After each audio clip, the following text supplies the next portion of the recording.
Hello everyone and welcome back to target Gurukul. Target Gurukul में आपका स्वागत है। उम्मीद करते हैं आप लोग बहुत ज़्यादा अच्छे होंगे। इस वीडियो में हम कवर करेंगे बिजनेस इकोनॉमिक्स सेकंड के PYQs पास्ट ईयर क्वेश्चंस। बिना देरी किए शुरू करते हैं वीडियो को, आगे बढ़ते हैं पहले क्वेश्चन की तरफ। पहला क्वेश्चन इसमें है आपका, which is the characteristics of perfect competition. इनमें से क्या क्या कैरेक्टरिस्टिक्स हैं किसके? परफेक्ट कॉम्पिटिशन के। तो परफेक्ट कंपटीशन, पहले इसको शुरू करने से पहले हम ये देख लेते हैं कि क्या क्या मार्केट होते हैं, forms of market. Perfect competition एक तरह का फॉर्म ऑफ मार्केट है। तो पहले हम लोग देखते हैं कि कितने तरह के मार्केट होते हैं, कितने तरह के फॉर्म्स ऑफ मार्केट होते हैं। तो बेसिकली मेजर आपके 4 तरह के मार्केट होते हैं, 4 फॉर्म्स ऑफ मार्केट। आपके मेजर जो है वो 4 मार्केट होते हैं। पहला जो होता है आपका परफेक्ट कंपटीशन,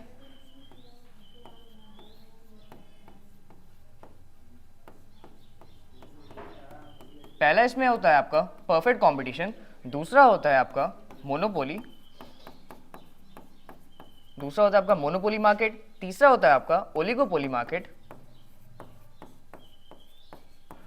ओलिगोपोली मार्केट। और एक चौथा होता है आपका मोनोपोलिस्टिक मार्केट।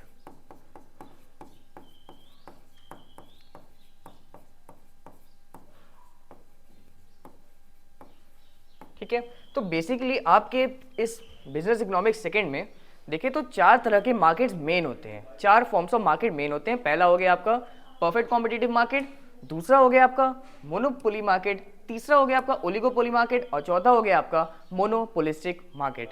ठीक है, और भी कुछ कुछ मार्केट्स होते हैं वो आपके लिए रिलेवेंट नहीं है। मेजर जो इंपॉर्टेंट होता है वो ये 4 तरह के मार्केट्स होते हैं। ठीक है, तो इसमें क्या क्या होता है, ओलिगोपोली क्या होता है, ओलिगोपोली क्या होता है, मोनोपोलिस्टिक क्या होता है और मोनोपोली क्या हो गया, या परफेक्ट कॉम्पिटिटिव क्या होता है। तो जैसे जैसे हम क्वेश्चन आते रहेंगे इन मार्केट के ऊपर, वैसे वैसे हम बताते रहेंगे कि इन मार्केट में बेसिकली होता क्या है। तो जैसा कि क्वेश्चन आया आपका परफेक्ट कॉम्पिटिटिव मार्केट, तो इन सबको हटा देते हैं सबसे पहले और देखते हैं परफेक्ट कॉम्पिटिटिव मार्केट क्या होता है। तो ये जो परफेक्ट कॉम्पिटिटिव मार्केट है, एक तरह का ऐसा मार्केट होता है ना जहाँ पे परफेक्ट कॉम्पिटिटिव होता है। मतलब इसका मतलब ये है कि वहाँ पे सारे लोग जो हैं एक तरह के गुड्स में डील करते हैं, होमोजीनियस गुड्स होते हैं वो। होमोजीनियस मतलब एक जैसे होते हैं। जैसे कि आप ग्रोसरी मार्केट जाओ, सभी लोग सेम ग्रोसरी बेच रहे हैं। ठीक है, आप कोई किराने की स्टोर पे जाओ, ठीक है, किराने की जनरल स्टोर पे जाओ, तो वहाँ पे सब आप देखोगे एक ही तरह के चीज़ें बेच रहे हैं। इससे क्या होगा कि वो जो व्यक्ति है, वो जो मार्केट है, फर्म है, ठीक है, जो इंडस्ट्री बन चुकी है, वहाँ पे किसी के पास कोई ऐसा एज नहीं है कि वो आपसे ज़्यादा आपसे कॉस्ट जो है, ज़्यादा प्राइस जो है वो आपसे चार्ज कर सके। इसीलिए इस मार्केट में, परफेक्ट कॉम्पिटिटिव मार्केट में, जो प्राइसेस होते हैं ना वो यूनिफॉर्म प्रिवेल करते हैं। यूनिफॉर्म किस लिए प्रिवेल करते हैं? क्योंकि किसी के पास कोई ऐसा मोटिव ही नहीं है कि आपसे ज़्यादा चार्ज कर सके, क्योंकि जो भी प्रोडक्ट्स बेचे जा रहे हैं पूरे मार्केट में वो होमोजीनियस है। ठीक है, किसी के पास कोई ऐसा मोटिव नहीं है, एज नहीं है कि वो उस प्रोडक्ट का आपसे ज़्यादा चार्ज कर सके।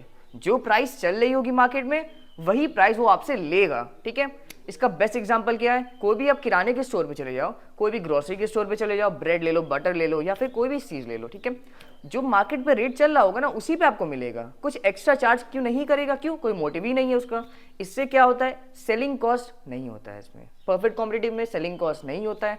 और एक और फीचर होता है परफेक्ट कॉम्पिटिटिव मार्केट का कि इसमें फ्री एंट्री एंड एग्जिट होती है। ठीक है, जो भी फर्म्स हैं वो चाहे जब चाहे तब आ सकती हैं और जब चाहे तब जा सकती हैं। कोई बैरियर नहीं है कि आने पे बैरियर हो या फिर जाने में बैरियर हो, कोई बैरियर नहीं है। और इसमें लॉन्ग रन में देखें तो जो फर्म्स होती है ना वो सिर्फ और सिर्फ नॉर्मल प्रॉफिट कमा पाती हैं। नॉर्मल प्रॉफिट क्यों? क्योंकि किसी पास कोई एज नहीं है, कोई मोटिव नहीं है कि वो किसी और से, मतलब हम कस्टमर से ज़्यादा चार्ज कर सके। इसीलिए कौन सा प्रॉफिट कमाएगी वो कमाएगी आपका नॉर्मल प्रॉफिट। शॉर्ट रन में वेरी करता है, वो हम आगे डिस्कस करेंगे। ठीक है, इतना आपको ओवरव्यू मिल गया होगा कि परफेक्ट कॉम्पिटिटिव मार्केट ऐसी एक्चुअली में होती क्या है।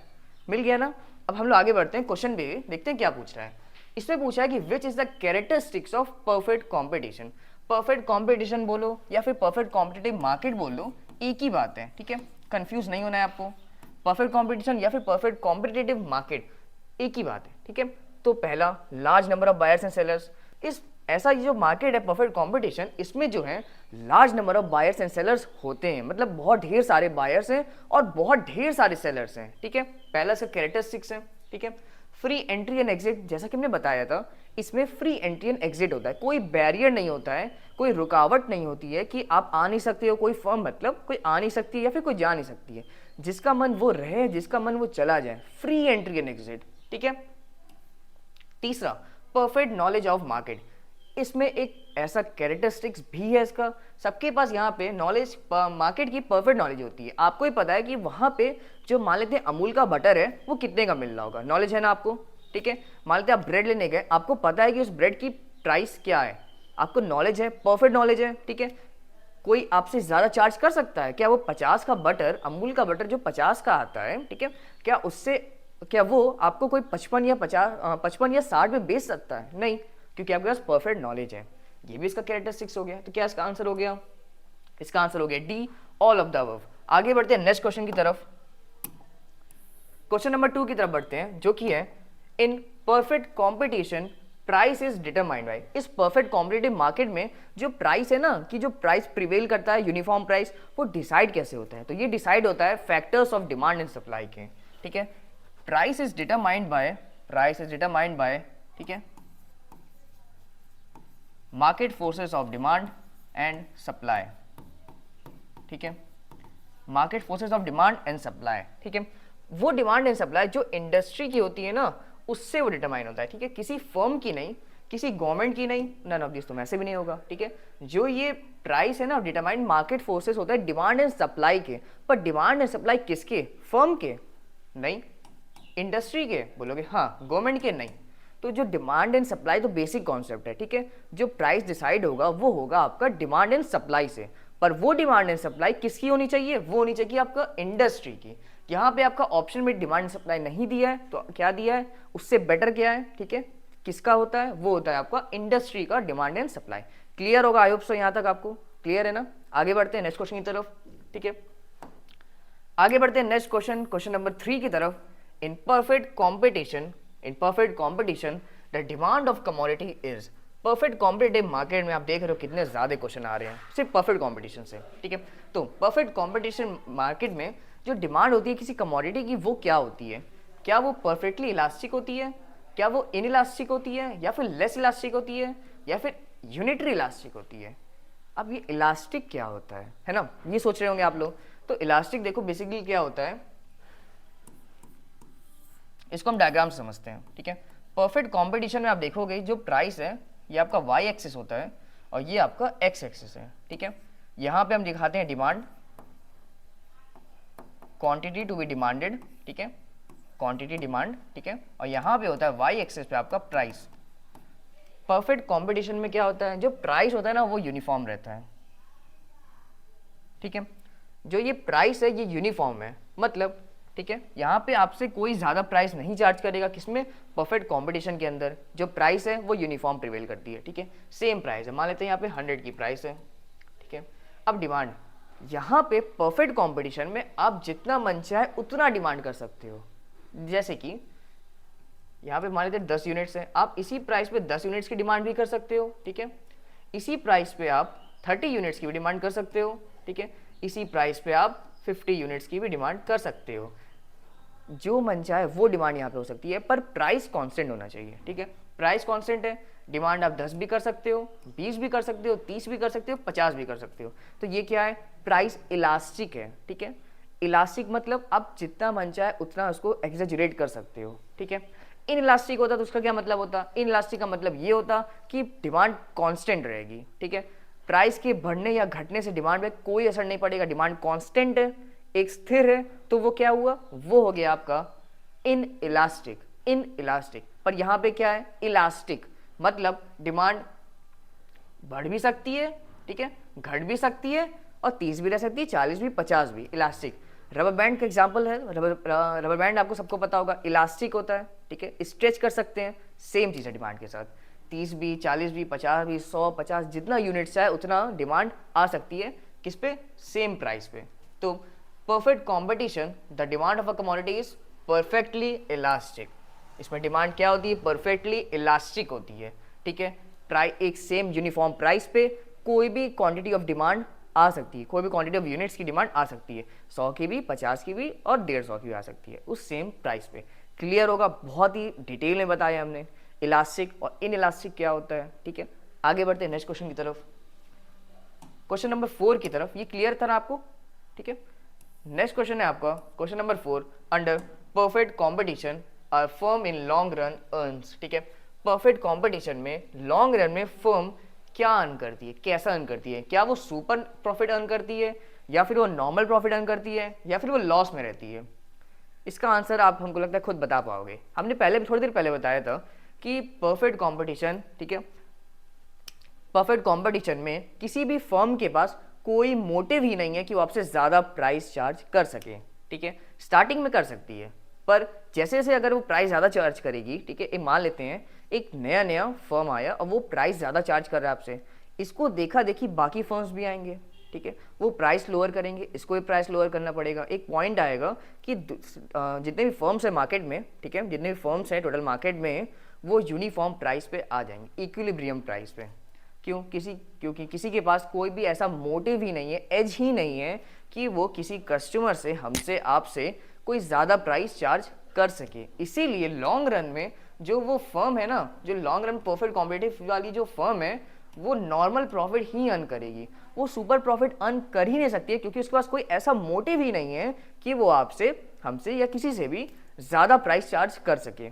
लॉस में भी नहीं रहेगी, ठीक है, क्योंकि अगर लॉस में है तो वो एक कैरेक्टरिस्टिक्स था ना, फर्स्ट साल हमने पढ़ा था, फ्री एंट्री एंड एग्जिट। तो जब वो लॉस में रहेगी तो वो शॉर्ट रन में ही चली जाएगी बाहर, लॉन्ग रन में वो सस्टेन ही नहीं करेगी। मान लेते अगर आप कोई बिजनेस कर रहे हो, अगर आप लॉस में हो, क्या आप उसको आप कंटिन्यू करोगे लॉन्ग टर्म में? बिल्कुल नहीं, छोड़ दोगे, चले जाओगे, है ना। सेम चीज़ फर्म करती है, अगर वो लॉस में रहती है तो वो चली जाती है, सुपर प्रॉफिट होता है तो बाकी फर्म्स भी आ जाती हैं, प्राइस गिरने लगता है। क्यों? कोई ज़्यादा प्राइस चार्ज कर रहा है सेम प्रोडक्ट का, अगर कोई कम प्राइस चार्ज कर रहा है तो लोग इसके पास आएंगे, है ना। तो इसको भी अल्टीमेटली अपना प्राइस ड्रॉप करना पड़ेगा, और इक्विलिब्रियम प्राइस मार्केट में सस्टेन करता है, वही है नॉर्मल प्रॉफिट। इसीलिए जो फर्म है परफेक्ट कॉम्पिटिटिव मार्केट में, जो फर्म होती है वो नॉर्मल प्रॉफिट ही अर्न करती है लॉन्ग रन में, ठीक है। ये आपको याद रखना है, लॉन्ग रन में ही वो नॉर्मल प्रॉफिट अर्न करेगी। क्लियर है यहाँ तक? आगे बढ़ते हैं नेक्स्ट क्वेश्चन की तरफ, question number 5। In a perfect competition में the average revenue curve is क्या? जो परफेक्ट कॉम्पिटिशन में एवरेज रेवेन्यू कर्व होता है वो क्या होता है?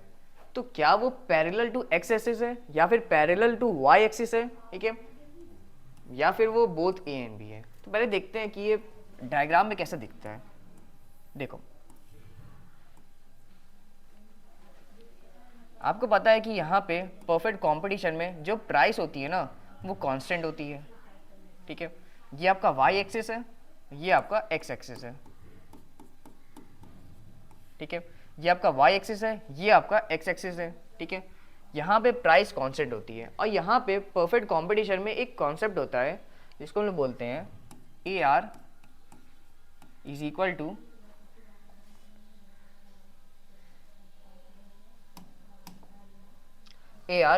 टू प्राइस, ठीक है। ए आर जो है एवरेज रेवेन्यू जो है वो प्राइस के इक्वल होता है, प्राइस कांस्टेंट है, ठीक है। तो परफेक्ट कंपटीशन में जो एवरेज रेवेन्यू कर्व है, ये जो एवरेज रेवेन्यू लाइन है ना, इसमें कर्व लिखा है, लाइन मतलब एक ही बात है, ठीक है। इसके अकॉर्डिंग वैसे तो कर्व आपका ऐसे होना चाहिए, लाइन स्ट्रेट होती है, ठीक है, पर यहाँ पे कर्व लिखा है, हम लोग कर्व कंसिडर करना पड़ेगा। पर बात इसी की हो रही है, एवरेज रेवेन्यू इस लाइन की जो है, ये जो है वो क्या है? क्या वो पैरेलल टू एक्स एक्सिस है? एक्स एक्सिस के पैरेलल है? ये यहाँ पे आप इसको एक्सटेंड करो, ये पैरेलल है ना, आप बोलोगे हाँ। पैरेलल टू वाई एक्सिस है, ये वाई एक्सिस है और ये लाइन ऐसी है। ये पैरेलल तब होती जब ये लाइन ऐसे आती, ठीक है, तब ये वाई के पैरेलल होती, पर यहाँ पे ऐसा है नहीं, ठीक है, यहाँ पे ऐसा है नहीं। वो पैरेलल थी किसके? सिर्फ एक्स एक्सिस के, एक्स एक्सिस के वो पैरेलल थी, ठीक है। कौन सी line? A R line. A R line को लोग क्या बोलते हैं? Price line. Price line, A R line. Price क्या है? कांस्टेंट है, ठीक है। ए आर भी क्या होगा? कांस्टेंट होगा। क्वेश्चन में क्या पूछा था कि जो एवरेज रेवेन्यू वाली लाइन जो है वो किसके पैरेलल है? क्या वो वाई एक्सिस की है या एक्स एक्सिस की, या फिर दोनों के है? तो आपका आंसर क्या होगा? जो ए आर लाइन है वो किसके पैरेलल होगी? वो पैरेलल होगी किसके? एक्स एक्सिस के, ठीक है। आपका ए ऑप्शन यहाँ पे करेक्ट हो जाएगा, बी गलत है, वाई एक्सिस के पैरेलल नहीं है, इंटरसेक्ट की थी उसको, ठीक है। क्लियर है यहाँ तक? आगे बढ़े नेक्स्ट क्वेश्चन की तरफ। क्वेश्चन नंबर 6 की तरफ आगे बढ़ते हैं, जो कि है in perfect competition A R is equal to H R. तो यहाँ पे एच आर नहीं है, wait, A R is equal to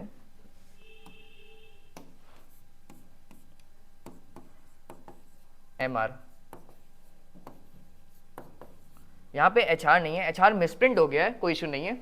यहाँ पे पूछ रहा है कि परफेक्ट कॉम्पिटिशन में A R is equal to M R, या A R is more than M R, या फिर A R is less than M R. अब ये एम आर क्या है? एम आर मतलब मार्जिनल रेवेन्यू, ठीक है। परफेक्ट कॉम्पिटिशन में एक बात आपको याद रखनी है कि जो ए आर है वो बराबर रहेगा मार्जिनल रेवेन्यू के, ठीक है, ये करेक्ट हो जाएगा। पर क्यों? Average revenue equal to marginal revenue, but क्यों आप सोच रहे होगे? तो एवरेज रेवेन्यू जो है वो मार्जिनल रेवेन्यू के इसलिए बराबर है क्योंकि आपने देखा कि प्राइस कांस्टेंट थी। जो प्राइस थी मार्केट में परफेक्ट कंपटीशन में, याद रखना है परफेक्ट कंपटीशन की बात हो रही है, कंफ्यूज मत होना, ठीक है। परफेक्ट कंपटीशन में जो प्राइस थी ना वो कांस्टेंट थी। जब आप एडिशनल प्रोडक्ट कोई बेचोगे उसी प्राइस पे बेचोगे, ठीक है, और एवरेज भी निकालोगे और मार्जिनल भी निकालोगे एडिशनल, दोनों की प्राइस सेम ही आएगी, वैल्यू सेम ही आएगी। इसीलिए average revenue is equal to marginal revenue. Marginal मतलब जिसको नहीं पता इसका मतलब होता है एडिशनल, ठीक है। मार्जिनल का सिंपल मतलब होता है एडिशनल, रेवेन्यू मतलब एम आर मतलब मेडिशनल रेवेन्यू, ठीक है। एक एक्स्ट्रा यूनिट ऑफ प्रोडक्ट या फिर एक एक्स्ट्रा यूनिट ऑफ कमोडिटी को बेचने से, गुड को बेचने से जो रेवेन्यू आता है वो होता है मार्जिनल रेवेन्यू, ठीक है। मान लेते हैं 100 यूनिट्स का आपको मार्जिनल, 100 रुपीज़ का मार्जिनल रेवेन्यू आपको आया, ठीक है। तो एवरेज रेवेन्यू भी इसमें परफेक्ट कॉम्पिटिशन के केस में सेम होगा। क्या होगा? 100 रुपीज़। क्यों? क्योंकि प्राइस यहाँ पे कांस्टेंट है। वाई?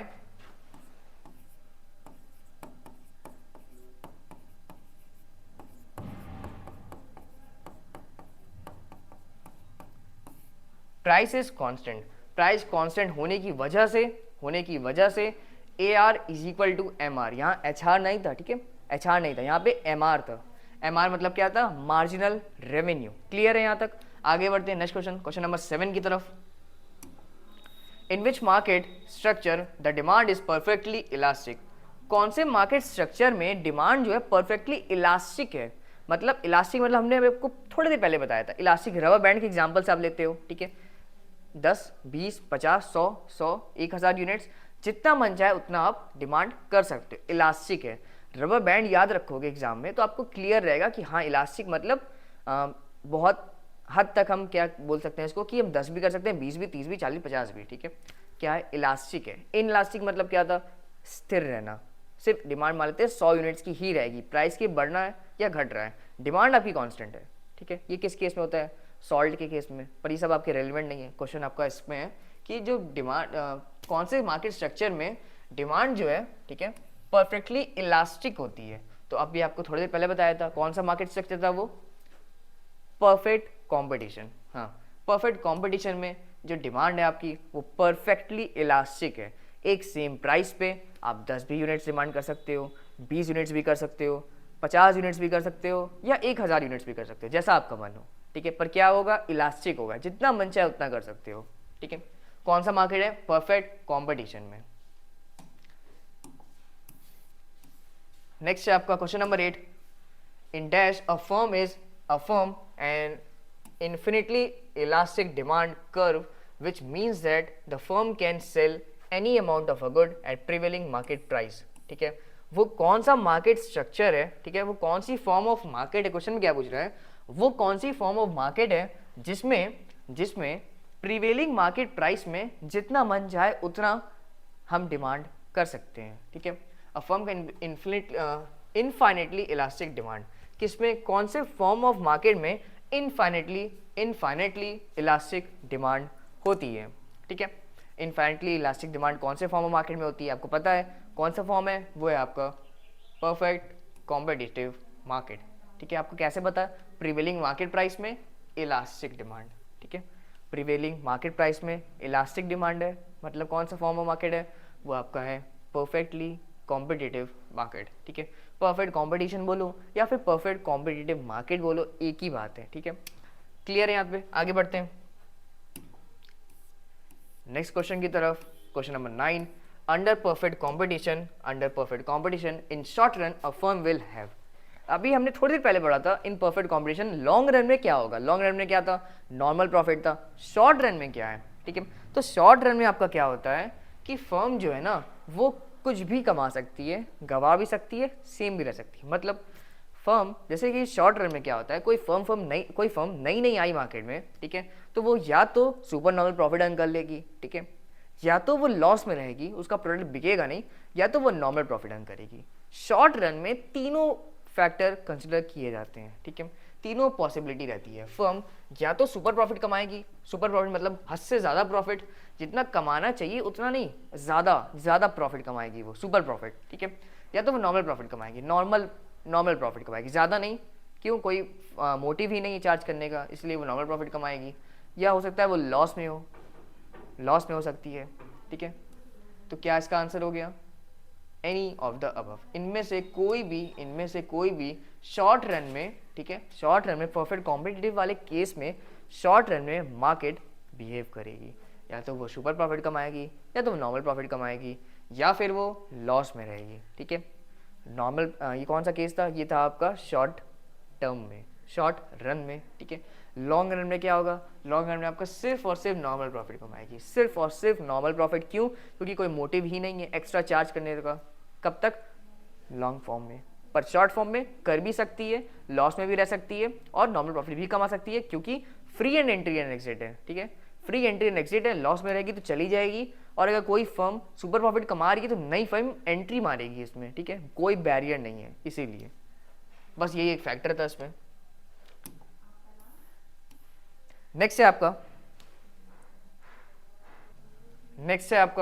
ठीक है, question number 10, the term business cycle refers to, business cycle जो है वो किसको हम लोग कहते हैं, जो ये बिजनेस साइकिल होती है वो क्या होती है और किसको हम लोग कंसिडर करते हैं, ठीक है।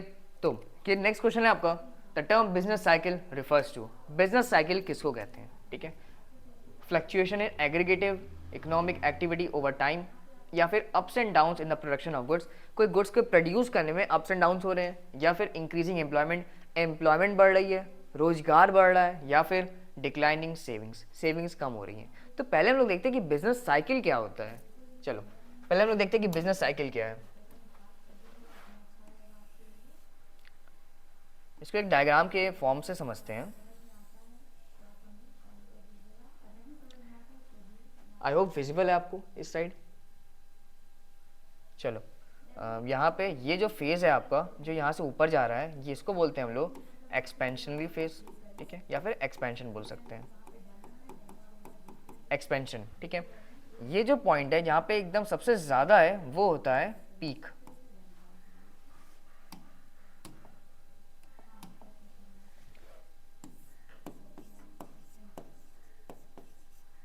पीक, ठीक है। फिर जब ये नीचे गिरता है तो इसको हम लोग कहते हैं कॉन्ट्रैक्शन,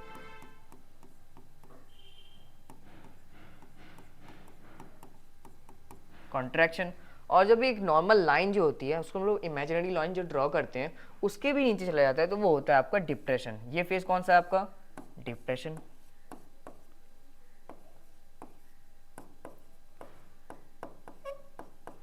ठीक है। और ये आपका होता है ट्रफ।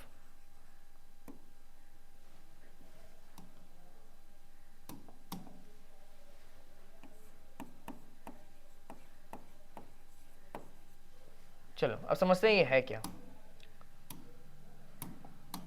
बिजनेस साइकिल, जैसा कि हम जानते हैं कि जो हमारी इकोनॉमी है वो ओपन एंडेड इकोनॉमी है। हमारा जो देश है या कोई भी देश है दूसरे देशों से संपर्क में रहता है, ठीक है, एक दूसरे देश से ट्रेड होती रहती है। तो जो ट्रेड होती है, जो इकोनॉमी होती है, क्या वो सीधे ऊपर ही जाती है, सिर्फ एक्सपेंशन होता है। जैसे कि आप शेयर मार्केट का एग्जांपल लो, क्या मार्केट से ऊपर जाता है, नहीं, आप बोलोगे नीचे भी आता है, करेक्ट भी होता है, साइडवेज भी रहता है ना, एक्सपैंड भी करता है, कॉन्ट्रैक्ट भी करता है, ठीक है। वही चीज़ बिजनेस साइकिल में भी होता है, बिजनेस साइकिल में होता है। तो इसमें क्या होता है, जब ये बिजनेस साइकिल ऊपर की तरफ जाती है, ठीक है, तो वो होता है आपका एक्सपेंशनरी फेज, एक्सपेंशन, इंक्रीजिंग, ठीक है।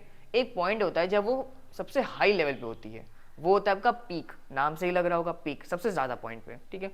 फिर उसके बाद वहाँ पे गिरना स्टार्ट कर देता है। कुछ इकोनॉमिक फैक्टर्स होते हैं, कंडीशन होते हैं जिसके कारण ऐसा ये परफॉर्म करता है, ठीक है। तो ये जब जब ये नीचे गिरना चालू कर देता है तो इसे हम लोग कहते हैं कॉन्ट्रैक्शन, ठीक है, कॉन्ट्रैक्शन बोल सकते हैं या तो लोग रिसेशन भी बोल सकते हैं, कॉन्ट्रैक्शन या रिसेशन। फिर एक पॉइंट आता है जब वो और नीचे गिर जाता है, बहुत नीचे गिर जाता है, हद से ज़्यादा नीचे, तो वो होता है आपका डिप्रेशन, ठीक है, डिप्रेशन। डिप्रेशन आपको वो डिप्रेशन नहीं जो आप सोच रहे हो, ये डिप्रेशन अलग है, इकोनॉमी का डिप्रेशन, ठीक है।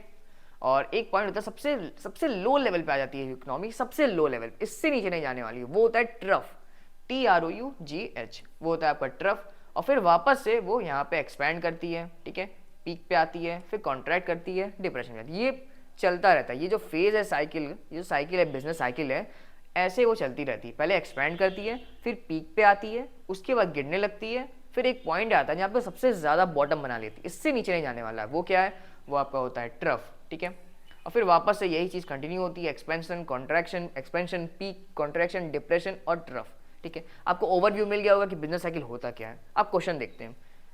The term business cycle refers to, इसको मिटा देते हैं, आप कंफ्यूज जाओगे, चलो। The term business cycle refers to क्या, अभी हमने देखा था कि जो बिजनेस साइकिल था वो किसको कहते हैं, तो वो क्या आप बोलोगे, ups and downs in the production of goods, ठीक है, मार्केट में अप्स एंड डाउन्स हो रहे हैं प्रोडक्शन ऑफ गुड्स के, वही है बिजनेस साइकिल, ठीक है।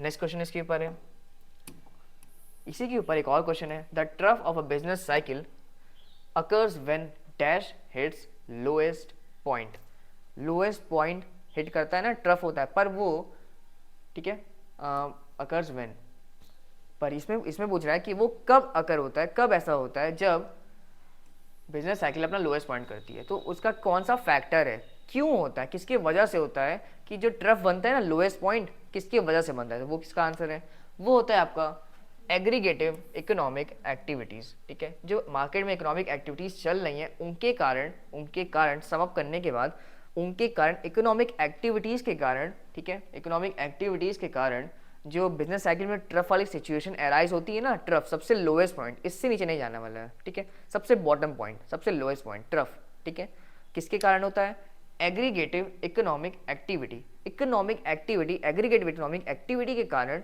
ठीक है, बिजनेस साइकिल में ट्रफ वाली सिचुएशन आती है, ठीक है। बिजनेस साइकिल ऊपर एक और क्वेश्चन है, question number 12, when aggregative economic activities are increasing the economy is said to be in, हमने अभी थोड़ी देर पहले बताया था कि जब इकोनॉमिक एक्टिविटी इंक्रीज होने लगती है तो वो क्या होता है, वो होता है आपका एक्सपेंशन, ठीक है। Aggregate economic activities are increasing, increase हो रही है, ये वाला फेज, ठीक है, कौन सा फेज है, एक्सपेंशनरी फेज या फिर एक्सपेंशन, दोनों का मतलब एक ही है। एक्सपेंशन मतलब इंक्रीज करना, कॉन्ट्रैक्शन मतलब डिक्रीज करना। इसमें पूछा है इंक्रीजिंग के बारे में, तो क्या हो जाएगा आपका एक्सपेंशन, ठीक है। यहीं पर अगर ये पूछ देता कि कौन से फेज में डिक्रीज होने लगता है, कौन सा फेज है, तो वो हो जाता है आपका कॉन्ट्रैक्शन, ठीक है। क्लियर है यहाँ तक, आगे बढ़ते हैं नेक्स्ट क्वेश्चन की तरफ।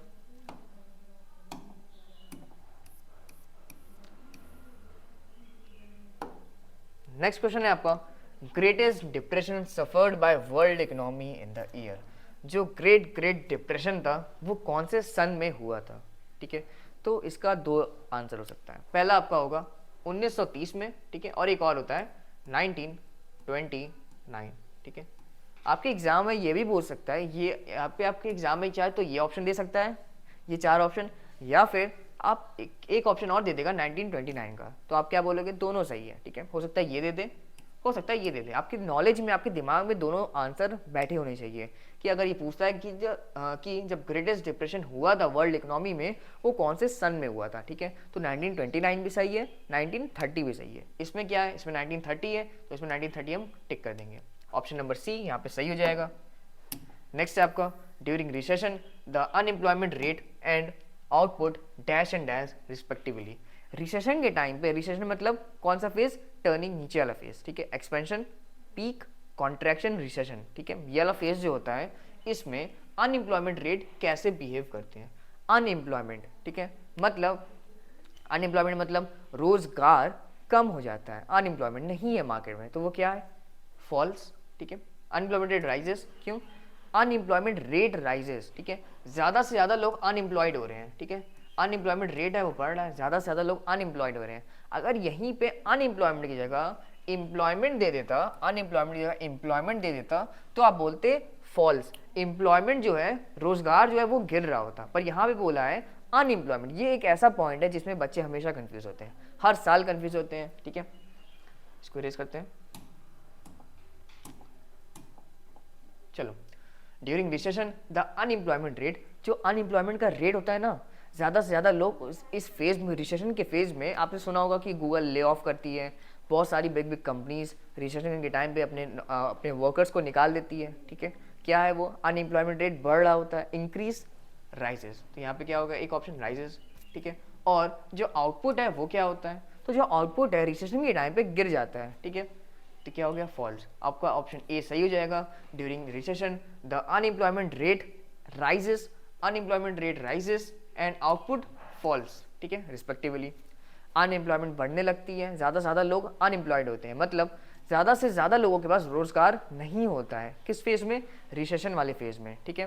और क्या होता है, आउटपुट पे कैसा असर पड़ता है, रिसेशन के टाइम पे इकोनॉमिक एक्टिविटीज़ नीचे होती हैं, ज़्यादा प्रोडक्शन नहीं होता है, इसीलिए आउटपुट भी गिर जाता है, आउटपुट फॉल्स, ठीक है। क्लियर है यहाँ तक, आगे बढ़ते हैं। बिजनेस साइकिल अकर्स, जो ये बिजनेस साइकिल है वो कैसे अकर करती है, क्या वो पीरियोडिकली अकर करती है, या फिर डिफरेंट फेजेस में आती है, या फिर दोनों। तो बिजनेस साइकिल जो है ना वो बहुत इररेलेवेंट है, मतलब वो पीरियोडिकली नहीं है, उसका कोई फिक्स पॉइंट नहीं है, ठीक है। बिजनेस साइकिल हो सकता है कि 1 साल तक रहे, 2 साल तक रहे, या फिर वो आके 1 महीने में ही कवर हो जाए, ठीक है। तो क्या है, डिफरेंट फेजेस, ऑप्शन आपका ये सही हो जाएगा, इन डिफरेंट फेजेस।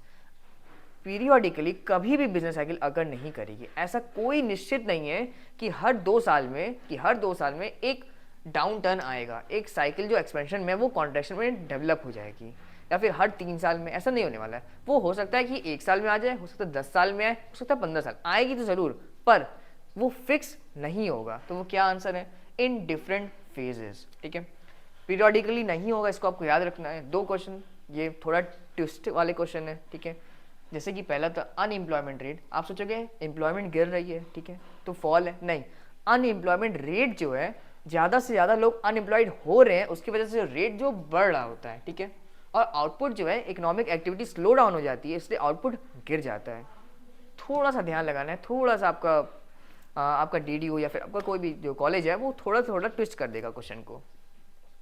क्या हो गया, राजेश, फॉल्स। और इसमें पीरियोडिकली नहीं होता है, मतलब पीरियोडिक का मतलब एक स्थिर नहीं रहता कि हर 2 साल में आएगा या फिर हर 3 साल में ही आएगा, ऐसा डाउन टर्न, ठीक है, नहीं, टर्निंग पॉइंट हर 2-3 साल में नहीं आएगा। कब आएगा, अलग अलग फेजेस होते हैं, ठीक है, इन डिफरेंट फेजेस। हो सकता है 2-2 साल, हो सकता है 2 साल, 3 साल, 4 साल में आए, ठीक है। हो सकता है कि 1 साल में आए, फिर 4 साल बाद आए, फिर 10 साल बाद आए, ऐसा हो सकता है। क्या होगा इसका answer, in different phases. Question 15 यहाँ पे कंप्लीट हुआ, आई होप क्लियर है ये आपको, ठीक है। नेक्स्ट क्वेश्चन नंबर 16 की तरफ बढ़ते हैं।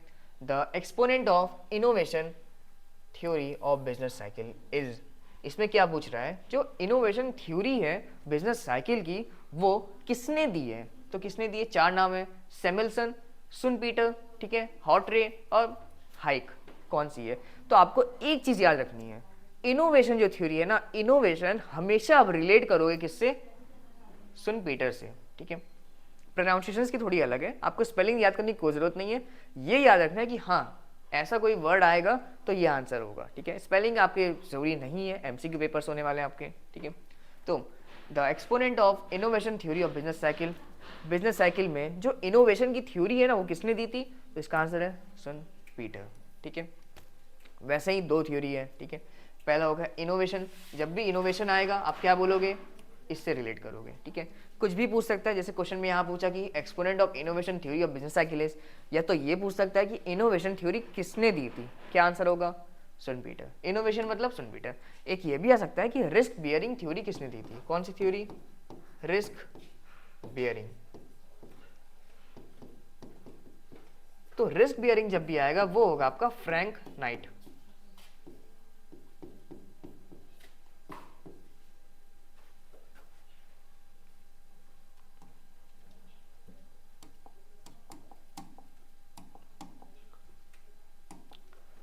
तो पहला हो गया आपका इनोवेशन थ्योरी, दूसरा हो गया आपका रिस्क बियरिंग।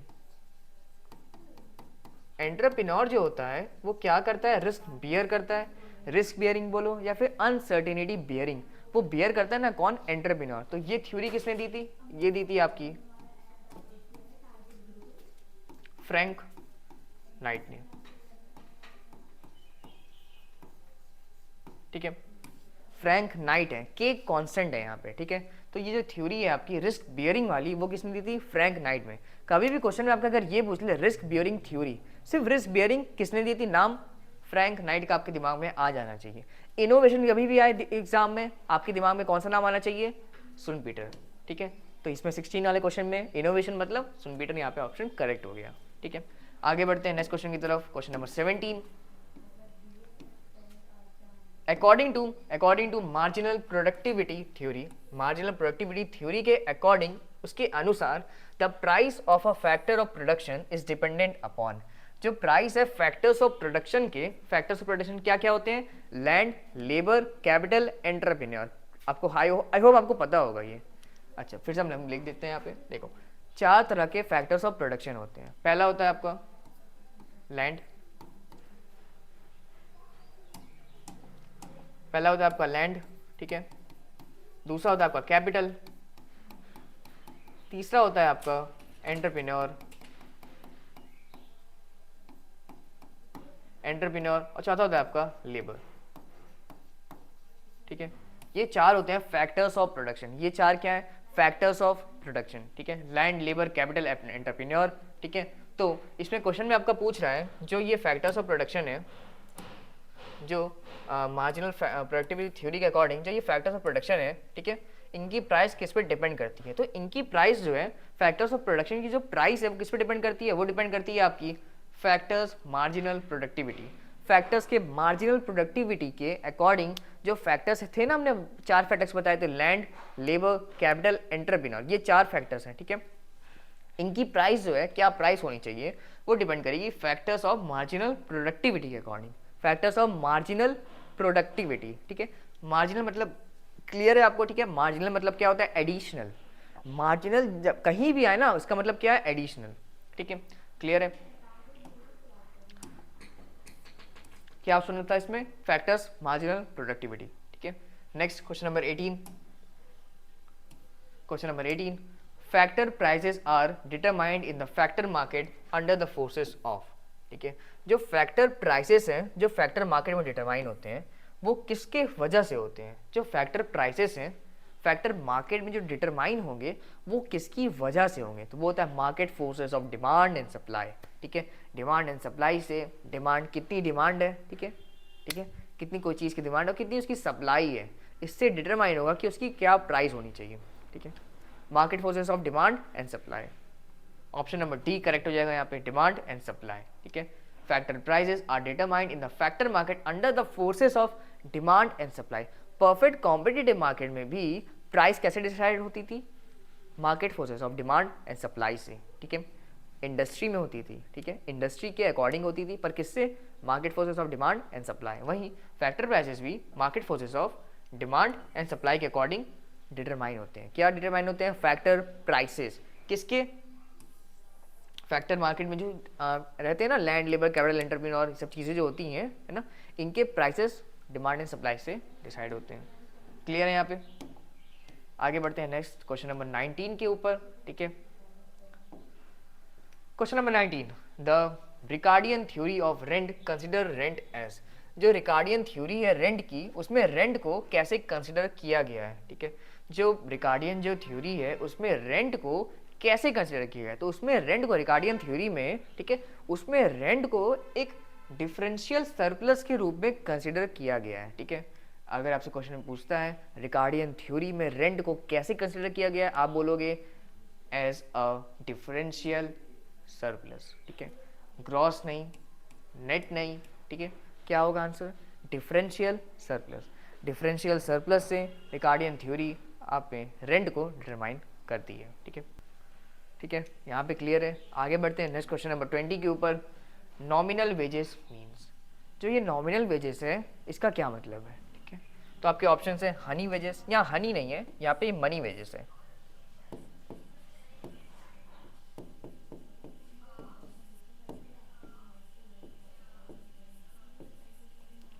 मनी वेजेस है, ठीक है। यहाँ पे हनी वेजेस नहीं है, हनी वेजेस नाम का कोई कॉन्सेप्ट नहीं है, ठीक है। हनी वेजेस नहीं है, यहाँ पे क्या है? मनी वेजेस रियल वेजेस या बोथ ए एंड बी। तो नॉमिनल वेजेस जो है ना उनको हम लोग क्या कहते हैं, मनी वेजेस कहते हैं। हनी हनी मतलब क्या जाना, मनी वेजेस, ठीक है।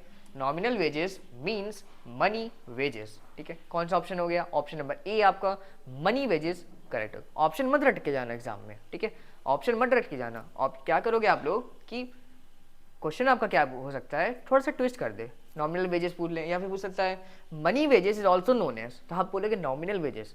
आपको क्वेश्चन को समझ के जाना है एग्जाम में, ठीक है, कि क्वेश्चन अगर ट्विस्ट कर दे, थोड़ा सा भी ट्विस्ट कर दे तो आप बता पाओ। जैसे कि इसी में नॉमिनल वेजेस मीन्स यहाँ पे आपने टिक कर दिया हनी वेजेस, आपके दिमाग में कि नॉमिनल पूछेगा तो हम कर देंगे मनी वेजेस, हनी वेजेस नहीं, मनी वेजेस, ठीक है। पर अगर एग्जाम में आपसे पूछ ले कि money wages is also known as, तो आपको पता होना चाहिए कि वो क्या है, नॉमिनल वेजेस, ठीक है। थोड़ा बहुत दिमाग लगाना पड़ेगा क्वेश्चन में, ठीक है। और ये सारी जो कंटेंट है बिजनेस इकोनॉमिक्स, इन सब का हमने थ्योरी, इन सब का थ्योरी आपके सारथी वाले बैच में, आपके रेलिवेंट सेमेस्टर जो भी आपका सेकंड सेमेस्टर है, आपके सेकंड सेमेस्टर में सारथी वाले बैच में थ्योरीज इसकी अपलोडेड है। और एक और कॉन्सेप्ट है, हम लोग आए नए कॉन्सेप्ट के साथ, जो कि है वन शॉट का कॉन्सेप्ट। इसमें क्या होता है, इसमें हम एक चैप्टर को, एक सब्जेक्ट उठाते हैं और उसके अंदर 3-4 चैप्टर को कंबाइन करके एक ऐसी थ्योरी बनाते हैं, एक ऐसी क्लास, मास्टर क्लास बनाते हैं जिसमें कि वो सारे टॉपिक्स आपको पढ़ाए जाएंगे, ठीक है, जो आपके लिए इंपॉर्टेंट है, वो सारी थ्योरी आपको पढ़ाई जाएगी। अननेसेसरली या रिपीटेड थ्योरी सब हटा के सिर्फ up to date, up to extend knowledge जो है आपका, वो आपको किस में मिलेगा, वन शॉट में। ये भी आपके साथी वाले बैच में है, ठीक है। तो आप टेलीग्राम, आप प्ले स्टोर से, टारगेट गुरुकुल की ऐप से, वहाँ से आप सारथी ज्वाइन कर सकते हो, ठीक है। प्रोसीजर आपको नहीं पता है तो आप डिस्क्रिप्शन में आपको एक नंबर मिल जाएगा, वहाँ से आप पूछ सकते हो कि सारथी कैसे ज्वाइन करना है। चलो अब आगे बढ़ते हैं नेक्स्ट क्वेश्चन की तरफ। Question number 21, question number 21, land is the only means of production whose supply is. जो लैंड है एक ऐसा मीन्स ऑफ प्रोडक्शन जिसकी सप्लाई, अब बताओ लैंड की सप्लाई क्या होनी चाहिए। क्या आप लैंड को बार बार प्रोड्यूस कर सकते हो इकोनॉमी में, नहीं। वो क्या है, इन इलास्टिक है। हमने आपको थोड़ी देर पहले बताया था कि इलास्टिक और इन इलास्टिक में क्या डिफरेंस है। इन इलास्टिक मतलब एक ही रहती है, ठीक है, उसको आप बढ़ा घटा नहीं सकते हो। प्राइस बढ़ने से, डिमांड प्राइस बढ़ने से सप्लाई पे कोई असर नहीं पड़ने वाला है। मान लेते हैं लैंड की प्राइसेस बढ़ गई, बहुत बढ़ गई, 10x 50x 100x हो गई, पर क्या आप लैंड की सप्लाई बढ़ा सकते हो, बिल्कुल नहीं। तो वो क्या है, इन इलास्टिक है, ठीक है। तो land is the only means of production whose supply is completely inelastic, मतलब बढ़ नहीं सकती है, घट नहीं सकती है। जो है मार्केट में इकोनॉमी में, देश में, वो रहेगी ही रहेगी, ना ज़्यादा होगी ना कम होगी, फिक्स। इन इलास्टिक, बदल नहीं सकती है, ठीक है। क्लियर है, लैंड क्या है तब, in elastic means of production है, ठीक है। आगे बढ़ते हैं। Question number 22, which of the following is a feature of perfect market structure. इनमें से कौन सा फीचर है परफेक्ट मार्केट का। परफेक्ट मार्केट हमने थोड़ी देर पहले पढ़ी थी, ठीक है। वो मार्केट जहाँ पे large number of buyers and sellers होते हैं, होमोजीनियस प्रोडक्ट मतलब एक जैसे प्रोडक्ट में डील करते हैं, फ्री एंट्री एंड एग्जिट होता है और लॉन्ग रन में ये लोग नॉर्मल प्रॉफिट कमाते हैं। तो उसी में पूछ रहा है कि विच of the following is a feature of perfect market competition, ठीक है।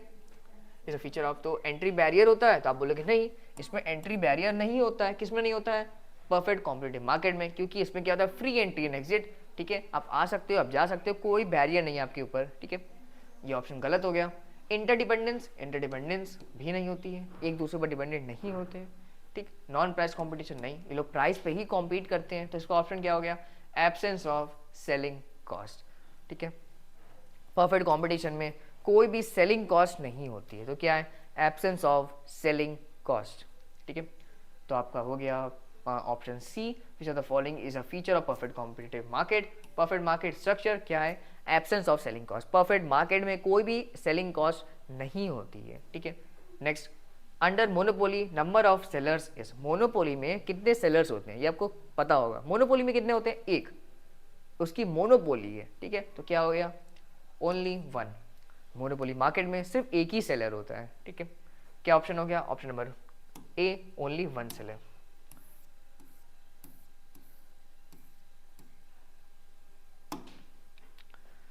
क्वेश्चन नंबर 24 की तरफ बढ़ते हैं। In monopoly market price is. Monopoly में प्राइस क्या होता है, तो प्राइस मोनोपोली मार्केट में मोर देन एमआर होता है, ठीक है।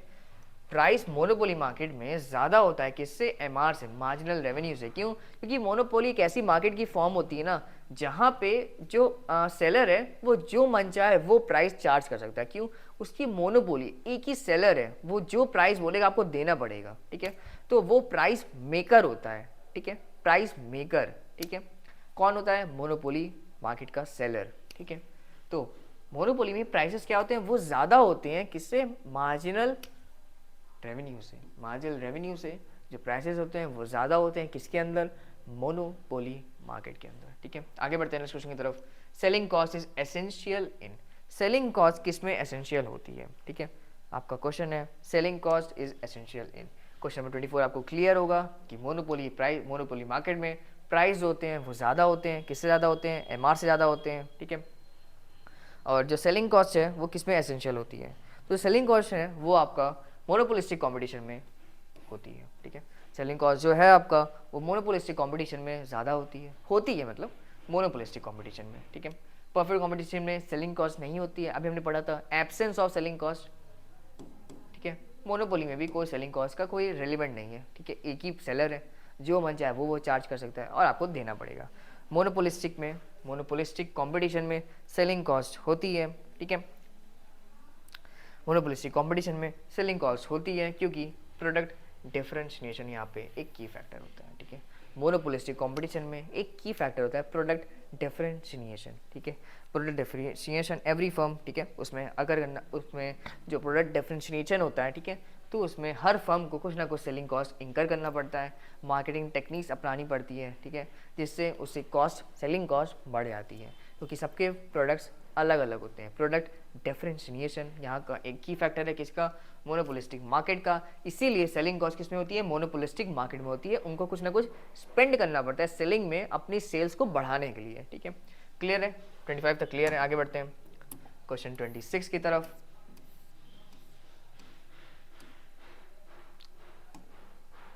ठीक है, क्वेश्चन नंबर 26।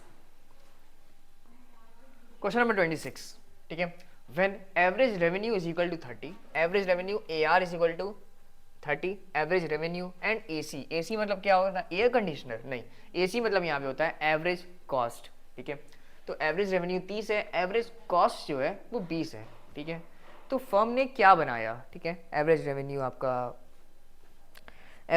आपका हो गया 30 और एवरेज कॉस्ट हो गई आपकी, एवरेज कॉस्ट जो हो गई आपकी वो हो गई 20। मतलब इसका क्या कहने का क्या मतलब है कि एक फर्म को 20 रुपये लग रहा है कोई चीज़ को बनाने में और वो 30 रुपये में बेच रही है, एवरेज रेवेन्यू। ठीक है, फर्म की कॉस्ट है 20 रुपये, वो बेच कितने में रही है, 30 रुपये में। तो वो क्या है, वो क्या करी, वो कमा रही है एक तो सुपर नॉर्मल प्रॉफिट। 20 की चीज़ को 30 में बेच रही है, कैसा प्रॉफिट है, सुपर नॉर्मल प्रॉफिट। वो फर्म सुपर नॉर्मल प्रॉफिट कमा रही है। ठीक है, किस केस में, जब वो एवरेज कॉस्ट से ज़्यादा में बेचेगी, एवरेज रेवेन्यू ज़्यादा होगा एवरेज कॉस्ट से, तो वो क्या कंडीशन है, सुपर नॉर्मल प्रॉफिट की कंडीशन है। ठीक है, क्लियर है? आगे बढ़ते हैं क्वेश्चन नंबर 27 की तरफ। Under monopolistic competition the cross elasticity of demand for a product of a single firm is. ठीक है, मोनोपोलिस्टिक कॉम्पिटिशन में जो क्रॉस इलास्टिसिटी ऑफ डिमांड है, मोनोपोलिस्टिक कॉम्पिटिशन में, ठीक है, जो क्रॉस इलास्टिसिटी ऑफ डिमांड है वो क्या होती है। ठीक है, क्रॉस इलास्टिसिटी ऑफ डिमांड, ठीक है, of a single firm is, क्या वो इनफाइनाइट है या हाईली इलास्टिक है या हाईली इनइलास्टिक है या फिर जीरो है। तो मोनोपोलिस्टिक कॉम्पिटिशन में जो डिमांड होती है, क्रॉस इलास्टिसिटी ऑफ डिमांड जो होती है वो जीरो होती है। किसके कारण ये होता है, प्रोडक्ट डिफरेंशिएशन के कारण। ठीक है, मोनोपोलिस्टिक कॉम्पिटिशन का एक की फैक्टर है, सबसे पहला इंपॉर्टेंट जो है, जैसे कि परफेक्ट कंपटीशन में देखो तो परफेक्ट कंपटीशन में आपको पता है कि फ्री एंट्री एंड एग्जिट होता है। ठीक है, फर्म क्या होती है, एक यूनिफॉर्म प्राइस प्रिवेल करता है, परफेक्ट नॉलेज होती है। वैसे ही मोनोपोलिस्टिक कंपटीशन में एक फैक्टर है प्रोडक्ट डिफरेंशिएशन। उसी के कारण जो क्रॉस इलास्टिसिटी ऑफ डिमांड होती है किसी प्रोडक्ट की, वो हो जाती है जीरो। ठीक है, क्लियर है? आगे बढ़ते हैं क्वेश्चन नंबर 28 की तरफ। Which are not a characteristics of price taken firm. ठीक है, प्राइस टेकन फर्म, थोड़ा सा और ये ट्विस्ट वाला क्वेश्चन आ गया, मतलब इसमें बच्चे कंफ्यूज होते हैं। प्राइस टेकन और प्राइस मेकर, ठीक है, एक होता है प्राइस मेकर, ठीक है, एक होता है प्राइस टेकर, ठीक है। दो कॉन्सेप्ट होते हैं आपके फॉर्म्स ऑफ मार्केट में, पहला होता है प्राइस टेकर, दूसरा होता है प्राइस मेकर। टेकर क्या होता है, मेकर क्या होता है, ये बताते हैं। तो प्राइस टेकर में बात करते हैं जो फर्म से प्राइस लेती हैं, जैसे कि परफेक्ट कंपटीशन, वो प्राइस बनाती नहीं है, ज़्यादा नहीं चार्ज कर सकती हैं। क्यों? कोई मोटिव ही नहीं है उनके पास कि वो आपसे ज़्यादा चार्ज कर सके, होमोजीनियस प्रोडक्ट, ठीक है। तो प्राइस टेकर मतलब होता है जो प्राइस मिले ले लो, ठीक है। प्राइस मेकर क्या हुआ कि आप खुद प्राइस डिसाइड करोगे। किसके होता है इसमें? होता है मोनोपोली में। मोनोपोली में फर्म्स जो होती हैं, एक ही फर्म होती है वहाँ पे, तो मोनोपोली में वो फर्म क्या होती है, प्राइस मेकर होती है, ठीक है। वो प्राइस डिसाइड करती है, अल्टीमेटली प्रॉफिट कमाती है, ठीक है। क्यों? क्योंकि वो सिंगल है, कोई कंपटीशन नहीं है, ठीक है। एक लौती फर्म है, जो प्राइस चाहे वो चार्ज कर सकती है। तो मोनोपोली क्या है? Price maker. परफेक्ट कंपटीशन क्या है? Price taker. क्वेश्चन में क्या पूछ रहा है, इनमें से कौन सी कैरेक्टरिस्टिक्स नहीं है प्राइस टेकर फर्म की, जो प्राइस सिर्फ लेती है, ठीक है, जैसे परफेक्ट कंपटीशन। तो कौन से नहीं है? तो आप देखोगे TR equal to P into Q. Total revenue क्या होता है? Price into quantity sold.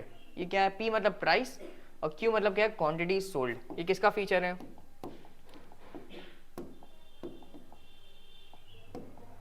ये फीचर है आपका प्राइस टेकन फर्म का, जिसमें टोटल रेवेन्यू होता है price multiplied by quantity sold, ठीक है। और प्राइस परफेक्ट कंपटीशन आपको याद आ रहा होगा, थोड़ी देर पहले बताया था कि जो परफेक्ट कंपटीशन होता है उसमें AR is equal to price होता है, ठीक है।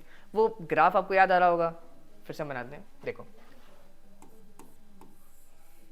ये ग्राफ था, P is equal to AR, Y axis X axis, ये Y है, ठीक है। Price is equal to AR is equal to price. ये किसका फीचर हो गया? परफेक्ट कॉम्पिटिटिव मार्केट का, जो कि क्या है? प्राइस टेकर है, ठीक है।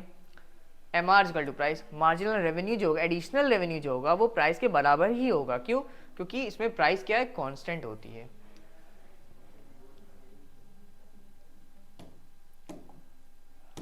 तो ये तीन आपको क्या, ये फीचर है, ये भी फीचर है, ये भी फीचर है। कौन सा फीचर नहीं है? तो आपका ऑप्शन हो जाएगा नेगेटिवली स्लोप्ड डिमांड कर्व, ठीक है। तो नेगेटिवली स्लोप्ड ये आपका करेक्ट ऑप्शन हो जाएगा। क्यों? ये फीचर नहीं है, ठीक है। ये तीनों फीचर हैं किसके? प्राइस टेकर के, ये फीचर नहीं है। आगे बढ़ते हैं क्वेश्चन नंबर 29 के ऊपर। 29, ठीक है। Changing different prices from different buyers. Changing नहीं है यहाँ पे, चार्जिंग है, थोड़ा सा मिस्टेक है यहाँ पे,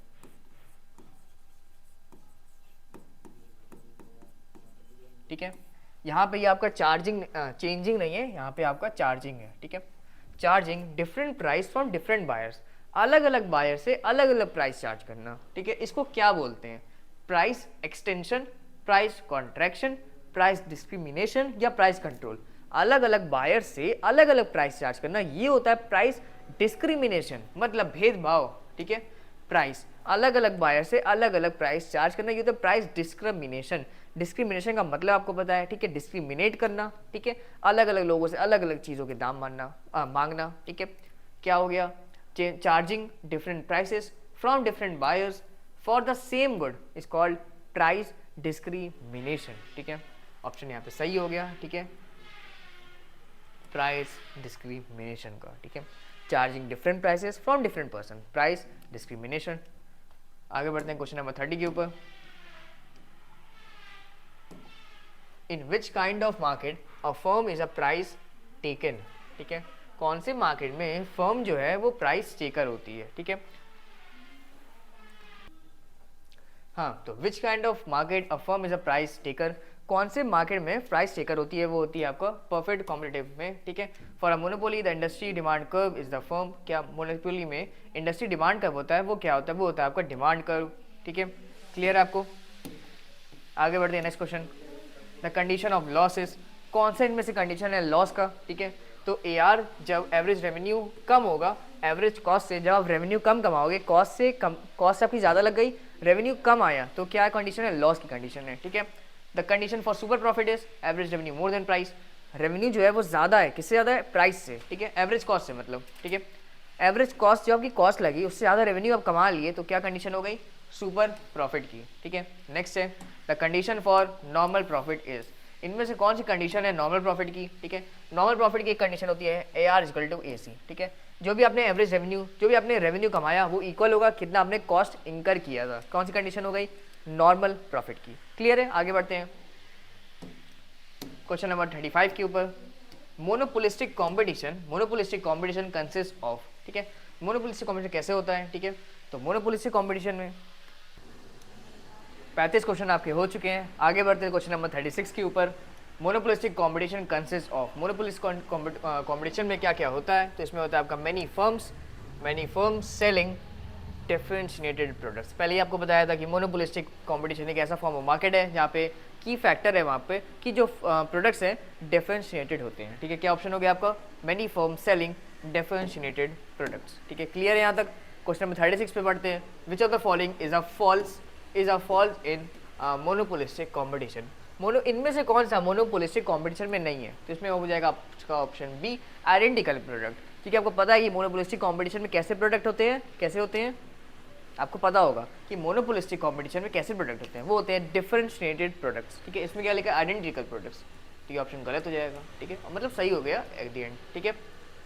ये इनमें से एक ऑप्शन इसका नहीं है, आइडेंटिकल प्रोडक्ट्स, ठीक है। नेक्स्ट है आपका question number 37। The concept of rent means, the concept of quasi rent means. इनमें से कौन सा जो ऑप्शन है वो बताता है हमें क्वासी रेंट के कॉन्सेप्ट को, तो वो है आपका option number C, the return of, चलो, the return to a factor of production which is found in supply in the short period, ठीक है। कॉसी रेंट का कौन सा कॉन्सेप्ट है, तो ऑप्शन नंबर सी है आपका, the return to a factor of production which is found in supply in the short period, ठीक है। कौन सा है, ऑप्शन नंबर सी यहाँ पे सही हो गया। आगे बढ़ते हैं क्वेश्चन नंबर 38 के ऊपर। इकोनॉमिक रेंट कौन सा है इसमें से, इसमें ऑप्शन आपका सी होगा, present earning minus transfer earning, ठीक है। प्रेजेंट अर्निंग में से ट्रांसफर अर्निंग को माइनस कर लेंगे तो वो आ जाएगा आपका, क्या आ जाएगा, इकोनॉमिक रेंट, ठीक है। इकोनॉमिक रेंट क्या हो जाएगा, present earnings minus transfer earnings, ठीक है। फिर नेक्स्ट है, who has propounded substance theory of wages. इनमें से कौन सब्सटेंस थ्योरी ऑफ वेजेस को प्रोपाउंड किया था, इसका ऑप्शन है सी, जे.एस. मिल, ठीक है। जे.एस. मिल भाई साहब ने, ठीक है, जे.एस. मिल भाई साहब ने सब्सटेंस थ्योरी ऑफ वेजेस को प्रोपाउंड किया था, फाउंड किया था, ठीक है। आगे बढ़ते हैं लास्ट क्वेश्चन की तरफ, क्वेश्चन नंबर 40 की तरफ, और यहाँ पे आपका PYQ खत्म होगा, ठीक है, बिजनेस इकोनॉमिक्स सेकंड का। According to professor Knight, profit is a reward of. थोड़ी देर पहले हमने आपको बताया था कि रिस्क बियरिंग और अनसर्टेनिटी बियरिंग किसका है, कौन इसके वो है थ्योरी, इसने किसने दी थी वाली थ्योरी, तो ये दी थी अपनी फ्रैंक नाइट ने, प्रोफेसर फ्रैंक नाइट ने। Profit is a reward for, अब यहाँ पे ऑप्शन है रिस्क बियरिंग, अनसर्टेनिटी बियरिंग, दोनों ऑप्शन आपका यहाँ पे करेक्ट है, ठीक है। इसमें नहीं दिया है, पर आप अगर रिस्क भी लगाते हो, अनसर्टेनिटी बियरिंग भी लगाते हो, दोनों ही आपका सही है। यहाँ पे आपका ये PYQ खत्म होता है, ठीक है। सारथी वाले बैच में डिटेल्ड में आपका इसमें जो थ्योरी कंटेंट है हर चैप्टर के, हर सब्जेक्ट के, वो आपको सारथी वाले बैच में मिल जाएंगे, ठीक है। इसके साथ सारथी वाले बैच में बहुत ढेर सारे PYQs रहेंगे हर सब्जेक्ट के, ठीक है। आपको PYQs देखने को मिल जाएंगे, और उसके साथ ही हम नए कॉन्सेप्ट के साथ आ रहे हैं जो कि है वन शॉट, ठीक है। उसमें ढेर सारे चैप्टर्स को कंबाइन करके वो ही सारी थ्योरी जो आपके लिए इंपॉर्टेंट है वो हम कवर करते हैं किसमें, वन शॉट में, ठीक है। सारथी डाउनलोड करने का आपको पता है प्रोसेस कि आपको प्ले स्टोर पर जाना है, टारगेट गुरुकुल ऐप को डाउनलोड करना है, वहाँ से आपको अपने रेलिवेंट सेमेस्टर जो कि आपका सेमेस्टर सेकेंड है वो आपको सेलेक्ट करना है वहाँ से, और वहाँ से आपको परचेज करना है। फिर भी अगर कोई दिक्कत होती है, डिस्क्रिप्शन में नंबर भी दिया हुआ है, आप वहाँ से टेक्निकल टीम को कांटेक्ट कर सकते हो, और आपको वो मिलेगा, सहायता मिलेगी आपको अपना बैच एनरोल करने में। मिलते हैं नेक्स्ट वीडियो में, तब तक आप पढ़ते रहिए और देखते रहिए टारगेट गुरुकुल।